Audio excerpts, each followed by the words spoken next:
I'm gonna get straight to the point. The revelation of knowing what relationships to keep versus the relationships that keep you. Oh, when I tell you that revelation is so profound. All too often we find ourselves in relationships, the ones we swore we were in love with these people. We find ourselves keeping these relationships.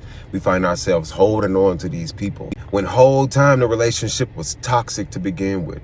Whole time it was a trauma bond. Whole time you shouldn't have been keeping it in the first place. Whole time you wasn't keeping it, it was keeping you. Whole time we don't realize that these toxic trauma bonds, codependent relationships, when we are not in a healed mental state, they do a work on our brain to the point where we actually think that it's a relationship worth keeping.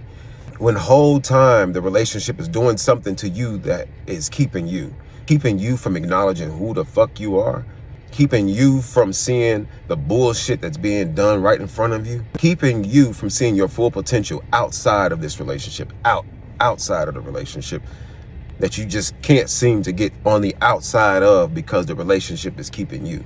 We gotta understand that there's a grave difference. And I say grave because it could sometimes mean the difference in life or death. We gotta understand the difference in the relationships worth keeping versus the relationships that are keeping us.